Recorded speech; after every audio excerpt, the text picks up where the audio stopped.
Hello students, good morning. Class 7 Hindi first 17 chapter first lecture.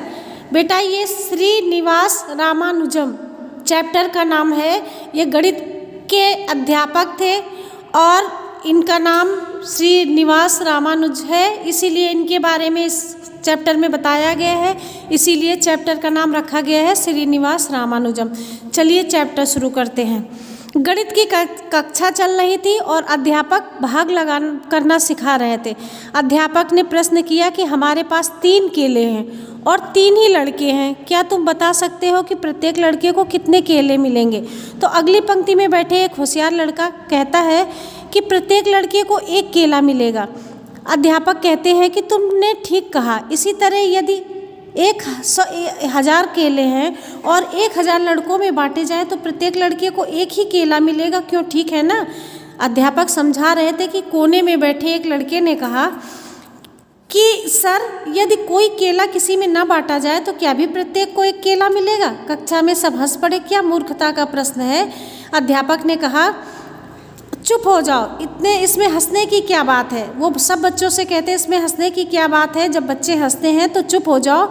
ये बालक पूछना चाहता है कि यदि 0 केले को 0 में बांटा जाए तो अब भी प्रत्येक लड़के को 1 केला मिलेगा? इसका उत्तर है नहीं।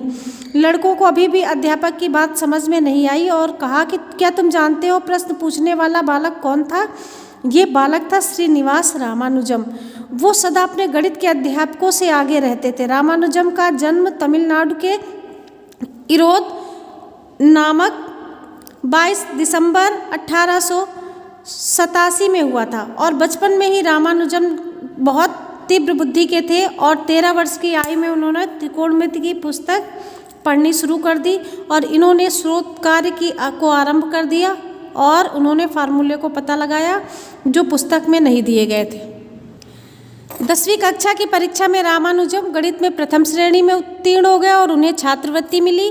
तो रामानुजम को गणित के प्रश्न हल करने के लिए 1 महीने 2000 कागज चाहिए थे, तो वो सड़क पर पड़े कागजों को भी प्रयोग कर लेते थे और उन्हें 25 रुपये के वेतन पर क्लर्क की नौकरी मिल गई और 1913 में उन्होंने मद्रास विश्वविद्यालय में 75 रुपये की छात्रवृत्ति मिली और बाद में कैम्ब्रिज विश्वविद्यालय चले गए और वहाँ की कड़ी सर्दी को सहना कठिन हो गया। शाकाहारी थे वो और अपना भोजन स्वयं बनाते थे।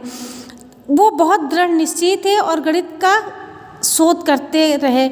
उन्हें विदेश में काफ़ी सम्मान मिला और जब शोध कार्य कर रहे थे तभी उन्हें तपेदिक की बीमारी हो गई और इस बीमारी का इलाज नहीं था। वे भारत लौट आए और पीला थका हुआ चेहरा लिए हुए तब वे मृत्यु के निकट होते हुए भी अंत तक अंकों से खेलते रहे और 26 अप्रैल 1920 को मद्रास में उनकी मृत्यु हो गई। गणितज्ञ होने के साथ साथ रामानुजम ज्योतिषी और अच्छे वक्ता थे। बेटा, रामानुजम एक बहुत बड़े गणितज्ञ थे जिनके बारे में अभी आप लोगों ने पढ़ा। अब आपका ये लेक्चर फिनिश होता है, आप लोग अपना होमवर्क नोट कीजिए। ये आपका होमवर्क है, ये आपको अपनी नोटबुक में शब्दार्थ लिखना है और लिखने के साथ साथ आपको लर्न भी करना है। अगला लेक्चर कल पढ़िएगा। Thank you class.